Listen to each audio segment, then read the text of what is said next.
Chapter 1: The Birth of Water. Long, long ago, before there were any people, before there were any animals or plants, even before there were any oceans, our planet was a lonely, dry rock floating in space. But do you ever wonder where all the water came from that covers over 70% of our Earth?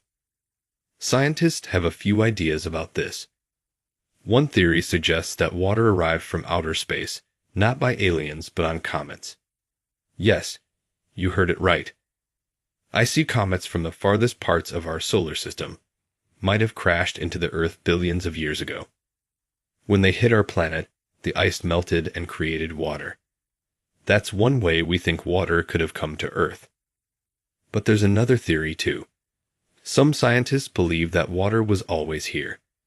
Hidden deep within the Earth, hot rocks and gases released water that slowly came to the surface. Over time, this water covered our planet.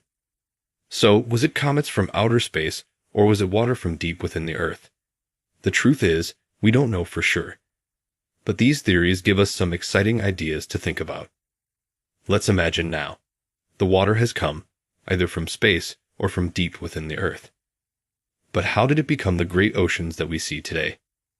As more and more water started covering the Earth, it began to form huge bodies called oceans. The lowest parts of the land were filled first. The water kept filling these areas until they became our first seas and oceans. And once there were oceans, life wasn't far behind. But that's a story for the next chapter. Just think, the water in your bottle, the water in your bathtub, the water you drink and play in, might have come from comets from far away space or from deep, deep down in the Earth. It formed the great oceans and seas, the first homes for life on Earth. Isn't that a wonderful thought? This chapter begins our fantastic journey of water and life. It's a journey full of surprises, full of mysteries, and full of life. So hold tight, keep wondering, keep thinking, and let's dive into the next chapter. Chapter 2: Water and the Evolution of Life. As our journey continues, we dive deep into the past, when the first seas and oceans had just formed on Earth. Back then, our planet looked quite different from today. There were no trees, no birds singing, no animals running around. But there was water, and that's where our story begins. Imagine the vast oceans as far as your eyes can see. Underneath, something magical was happening. Inside the water, tiny particles were floating around. These were not alive. They were like pieces of a puzzle, waiting to be put together. Over time, in the warm and gentle waters, these pieces came together to form the first simple forms of life. They were not like any animals or plants we see today. They were very tiny, even smaller than a dot at the end of this sentence. They were called microbes. Even though they were small, they were very important. These little microbes were the first living things on Earth. But why did life start in water? Well, water is very special. It's like a home where these tiny particles could meet and join. It's like a blanket that protects life from the harsh sun. It's like a highway that allows nutrients to move around. Without water, these particles might have never joined, and life as we know it would not exist. So, the next time you see a body of water, think about this. It could be an ocean, a lake, a river, or even a small puddle. Remember that water is not just H2O, it's the cradle of life. It's the place where life on Earth began, all those billions of years ago. And it continues to support life in many ways, even today. We'll explore more about how water continues to sustain life in the next part of our journey. Get ready, because there's a lot more to discover. In this chapter, we've seen how water played a critical role in the birth of life on Earth. It truly is a magical element, don't you think? Now let's continue our adventure as we learn more about the many wonders of water. After the tiny microbes started life in the ocean, something incredible began to happen. They started to change. They started to grow. This process, my dear readers, is called evolution. So, why did the microbes start to evolve? Well, they wanted to survive. They wanted to eat better, live longer, and stay safe from danger. To do this, they needed to adapt to their environment. They needed to evolve. Over millions of years, these tiny microbes slowly transformed. They grew bigger, they grew more complex, and they learned new ways to survive. Some of them developed a way to make their own food using sunlight. We call this process photosynthesis. The tiny microbes that could do this turned into the first simple plants in the sea. As time went on, some microbes evolved into creatures that could move. They developed tiny tails or wings to swim in the water. These were the first simple animals. They started eating the tiny plants in the sea and each other. The oceans were full of life now. It was a grand dance of survival, with each form of life trying to outdo the other. Slowly but surely, more complex life forms evolved. From tiny microbes to fish, from simple sea plants to large underwater forests. And all this happened under the water. Think about that the next time you look at a fish tank or when you see a fish swimming in a pond. Those fish are part of a story that's billions of years old. A story of survival, of change, and of life. And water was there at every step, helping life to grow and thrive. So that's the end of our second chapter. We've seen how life started in water and how it evolved into countless forms. From tiny microbes to complex fish, water has been the stage of the drama of life. It's been quite a journey so far, hasn't it? And we've only just begun. Let's dive into the next chapter to discover more about the wonders of water. Chapter 3. Rivers, the veins of life. We've seen how life began in the oceans, but what about on land? Well, the story of life on land begins with rivers. Rivers are like veins on our earth, carrying water from the mountains to the sea. Along their journey, they give life to the land and to us. Imagine the earliest people walking across a dry land. They would need water to drink, to clean themselves, to cook their food. Where would they find this water? In rivers, of course. Rivers became the lifeline for these early humans. They would settle near rivers, where they had enough water to drink and to grow their food. These small settlements started growing. They turned into villages, then into towns, and then into big cities. In fact, some of the oldest civilizations in human history, like the Egyptians, the Chinese, and the Indians, all started near rivers. Why was this so? Well, rivers provided everything these early humans needed. The water was there for drinking and cleaning. The river also brought rich soil from the mountains. This soil was very good for growing crops. Rivers were also full of fish, providing food. They were like highways, making travel and trade easier. So, the rivers were not just veins carrying water. They were veins carrying life, carrying progress. They allowed us to grow, to build cities, to start civilizations. We wouldn't be where we are today without rivers. Next time you see a river, remember this. That gentle flow of water has helped build civilizations. It has given life to the land and to us, and it continues to do so even today.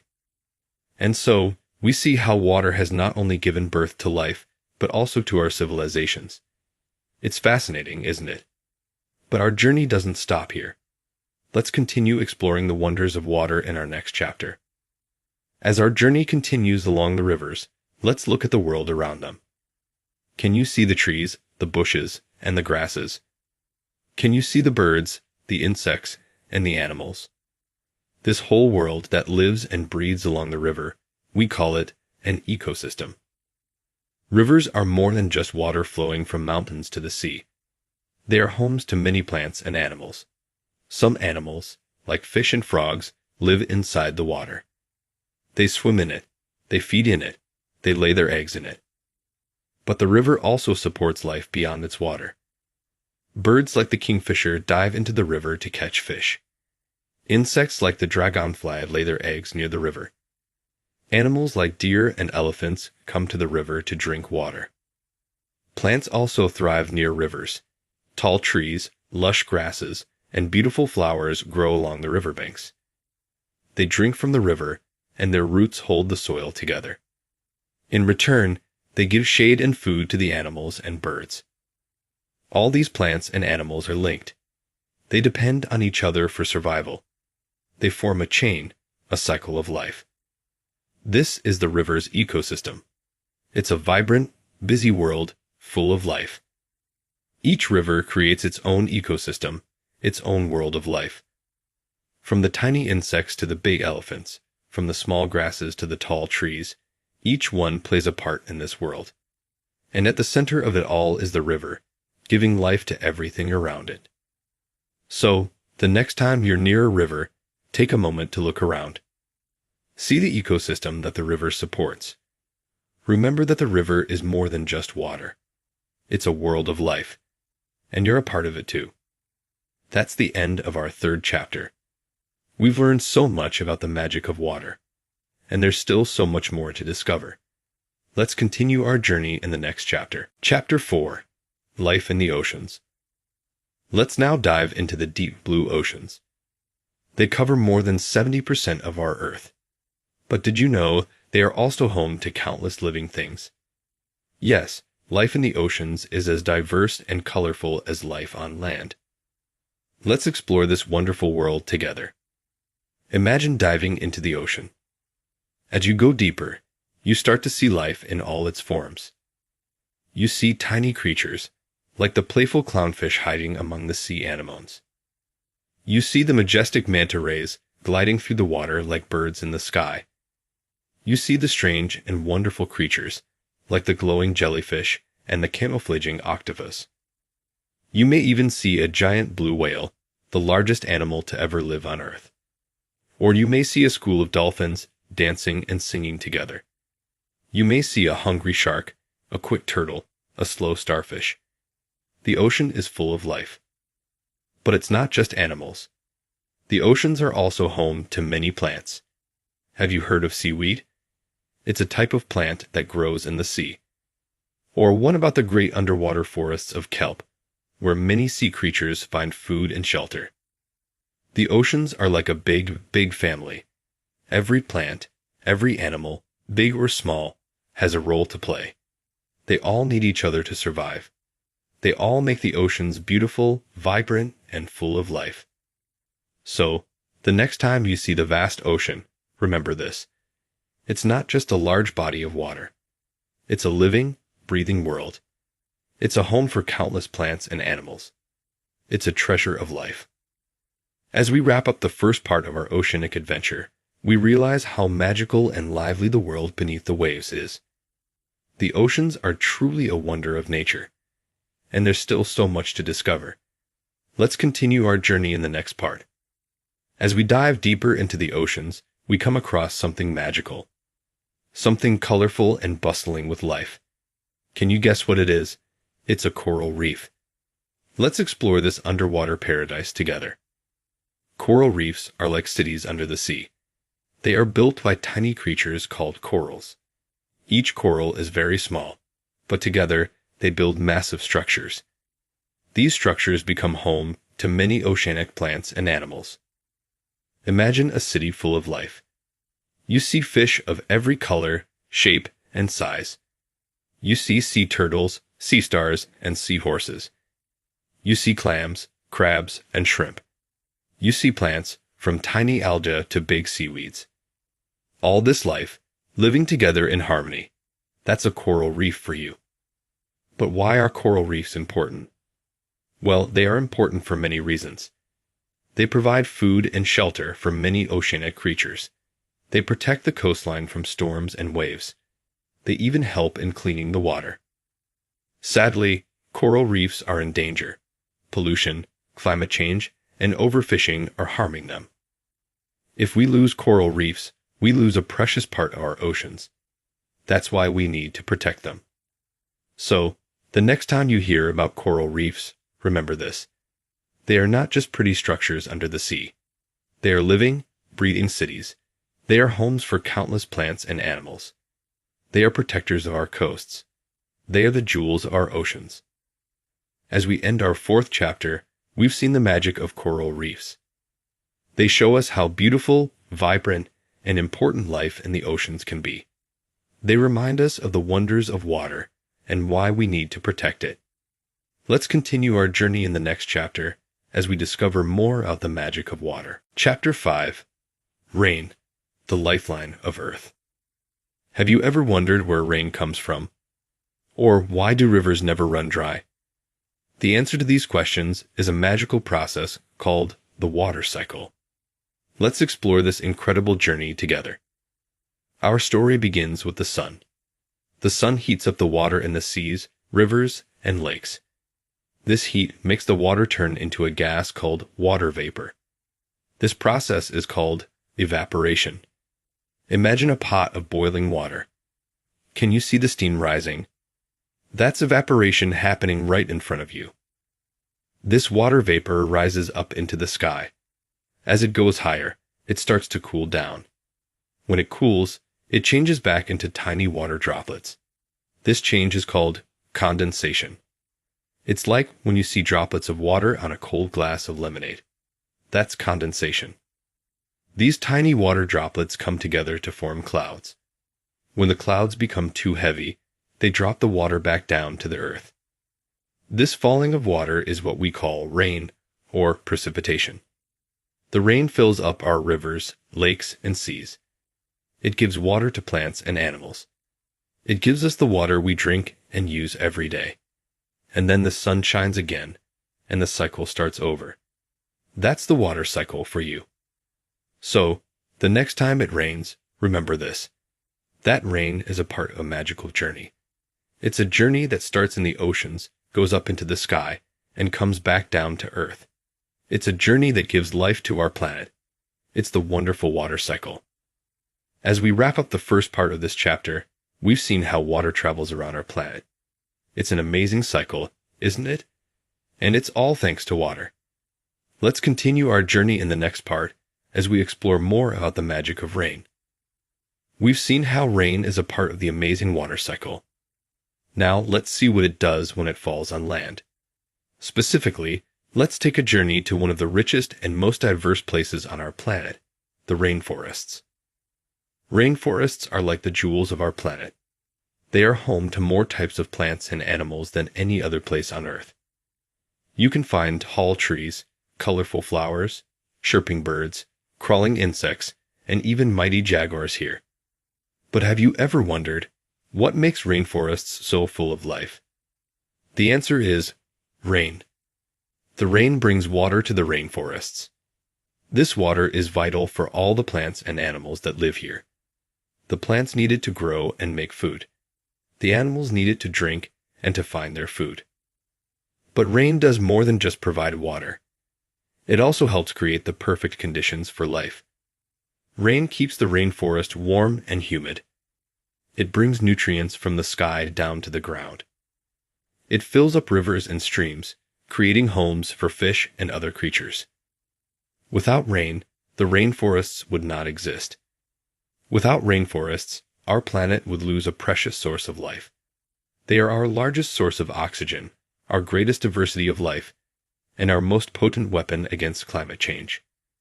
So, the next time you see rain, remember this. It's not just water falling from the sky. It's a lifeline for our planet. It's the magic that gives life to the rainforests. It's the miracle of nature that we call rain. As we end our 5th chapter, we've discovered how rain nurtures one of the richest ecosystems on our planet, the rainforests. It's fascinating, isn't it? Let's continue our journey in the next chapter as we uncover more wonders of water. Chapter 6. The Silent Ice.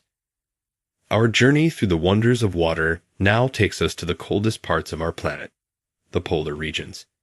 Here, water exists in a different form, as ice. Let's discover the silent world of the polar caps together. The polar regions are located at the very top and bottom of our Earth. Here, the weather is so cold that water freezes into ice. This ice forms huge structures called ice caps. The North Pole is covered by the Arctic ice cap, while the South Pole is covered by the Antarctic ice cap. You might think that these ice caps are just cold, barren places. But that's not true. The ice caps are home to many animals. Some animals, like polar bears and seals, live on the ice. They hunt, sleep, and raise their families here.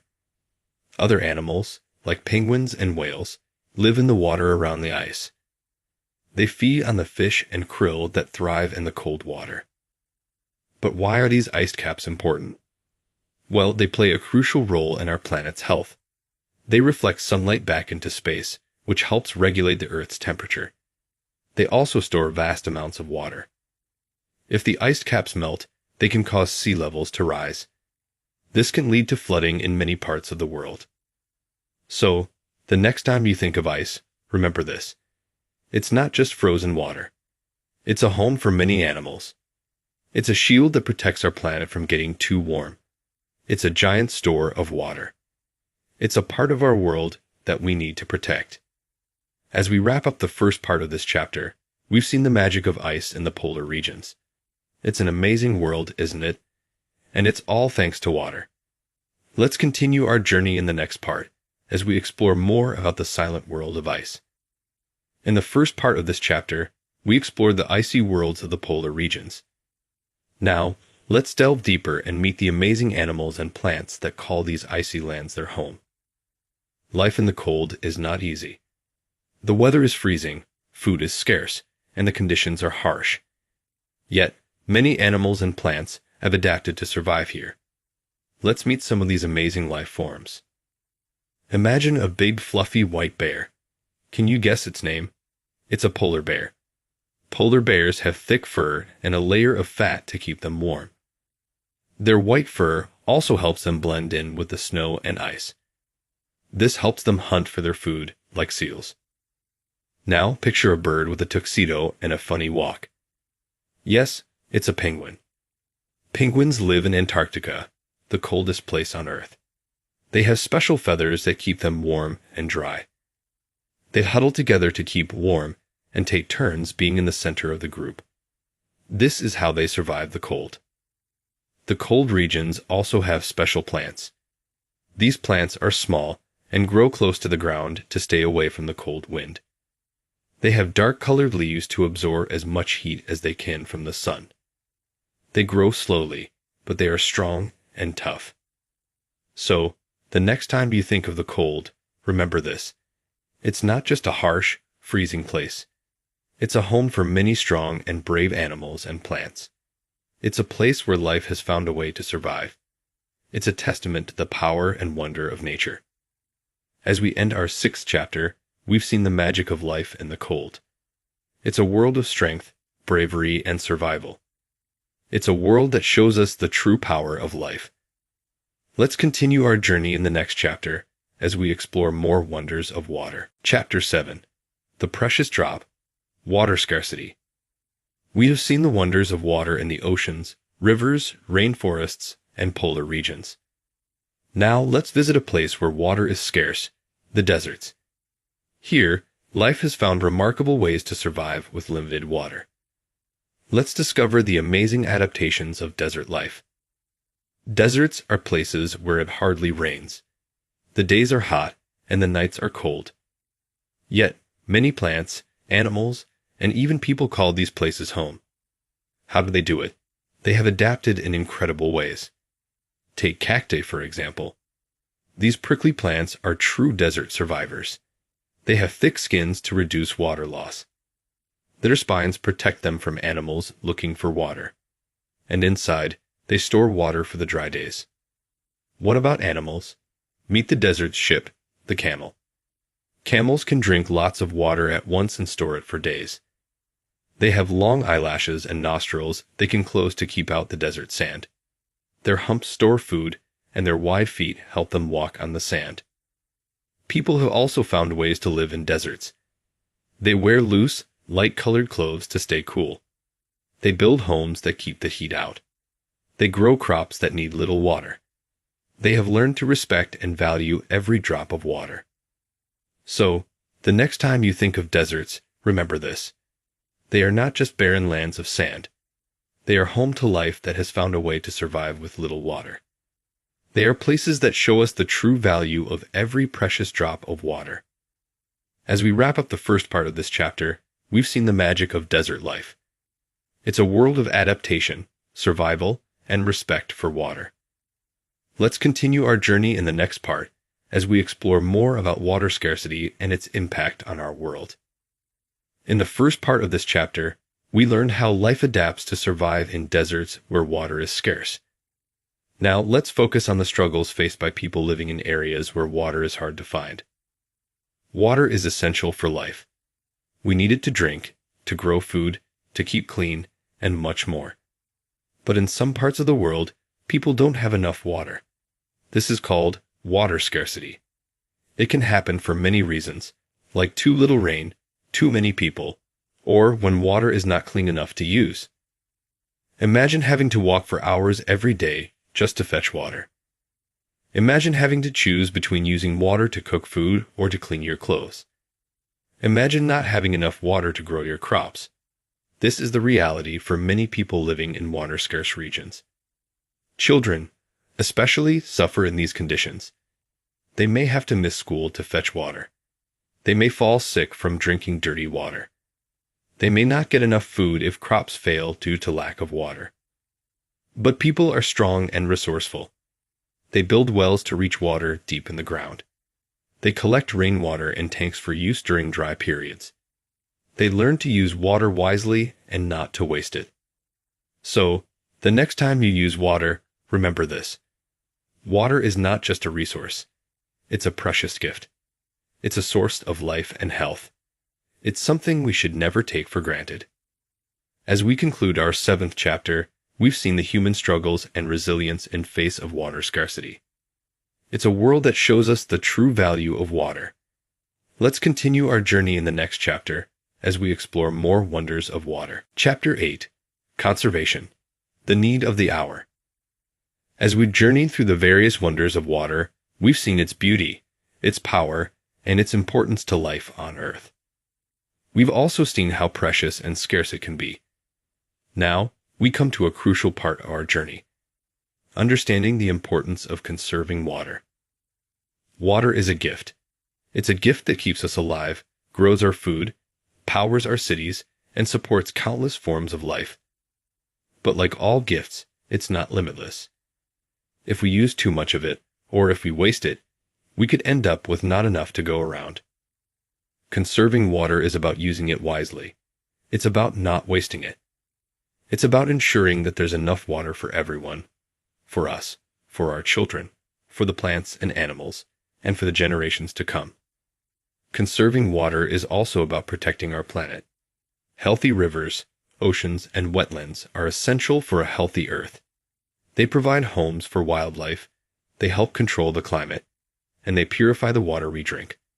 By saving water, we're also saving these precious ecosystems.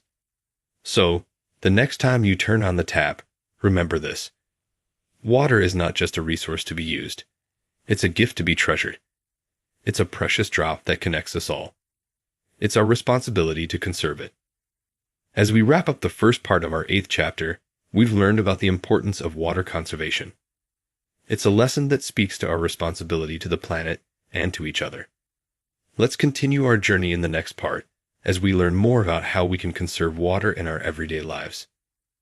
We've learned about the importance of conserving water. But how can we do it? To answer this question, let's look at some inspiring stories of successful water conservation from around the world. Let's start our journey in Rajasthan, India. Here, in a small village called Piplantry, villagers plant 111 trees every time a girl is born. The trees not only provide shade and fruits, but they also help to conserve water. They hold the soil together, reducing erosion and helping the water to seep into the ground. This tradition has turned a once arid area into a green oasis. Now let's travel to Cape Town, South Africa. In 2018, the city was on the brink of running out of water. The city's residents came together to save water. They took short showers, collected rainwater, and used water-saving appliances. Within a year, they halved the city's water use and averted the water crisis. Our final stop is in California, USA. In the face of severe drought, farmers have turned to a technique called drip irrigation. Instead of flooding the fields, they deliver water directly to the roots of plants. This method saves a lot of water and helps crops to grow even in dry conditions. These stories show us that conserving water is not just a responsibility, it's an opportunity. An opportunity to be creative, to come together, and to make our world a better place. So, the next time you use water, remember these stories. They remind us that every drop counts. They inspire us to do our part in conserving water. As we conclude our 8th chapter, we've seen the power of water conservation. It's a journey of inspiration, creativity, and hope. Let's continue our journey in the next chapter as we explore more wonders of water. Chapter 9. Water, the power source. We've seen the many roles water plays in our world. It sustains life, shapes landscapes, and can be both scarce and abundant. Now, we will discover yet another way water is crucial to our lives as a source of power. Let's explore how water is used to generate electricity. Imagine a huge wall built across a river. This is a dam. It's a powerful structure that stops the river's flow. Behind the dam, the water rises, creating a large lake. This is called a reservoir. When we need electricity, we allow some of this stored water to flow out. As the water rushes down, it spins a giant wheel called a turbine. The spinning turbine is connected to a generator, which creates electricity. This process is known as hydropower. Hydropower is a clean, renewable source of energy. This means it does not produce harmful pollutants like burning coal or oil does. It's also renewable because we won't run out of it. As long as the water cycle continues, we can keep generating electricity from water. But hydropower is not without challenges. Building dams can harm the river's ecosystem and people who live nearby. So it's important to plan and manage these projects carefully. The next time you switch on a light or charge your phone, remember this. The power that you're using may come from water. It's yet another way water is vital to our lives. It's another reason to value and protect this precious resource. As we wrap up the first part of our 9th chapter, we've learned about the power of water. It's a lesson about innovation, sustainability, and respect for nature. Let's continue our journey in the next part as we learn about another way we harness the power of water. In the first part of this chapter, we saw how water can be harnessed to generate electricity. This process, known as hydropower, has played a significant role in meeting our energy needs. But what does the future hold for water as an energy source? Let's delve deeper into the exciting prospects. The potential of water as a power source is not just limited to rivers and dams. Our vast oceans are a promising frontier in the search for renewable energy. One emerging technology is tidal power. As the tides rise and fall, they move a lot of water which can turn turbines and generate electricity, much like a dam. Then there's wave energy. Waves are caused by winds blowing across the surface of the ocean. By using special machines, we can capture the energy of these waves and convert it into electricity. Scientists are also exploring ways to use temperature differences in the ocean to produce power. This method, called Ocean Thermal Energy Conversion, OTEC, could provide a steady source of energy all year round. These technologies are still being developed and tested, but they hold great promise. They could help us meet our energy needs without harming our planet. So, the next time you see a river flowing or waves crashing on the beach, remember this. They're not just beautiful sights. They're powerful forces that could light up our cities and power our future. As we conclude our 9th chapter, we've looked into the future of water energy. It's a journey filled with promise and innovation. In the next chapter, we'll wrap up our exploration with a reflection on our relationship with water. Chapter 10. Water and Climate Change. As we come to the final chapter of our journey, we now focus on an urgent and critical issue: climate change. We've seen how water is essential for life, how it shapes our world, and how it powers our cities.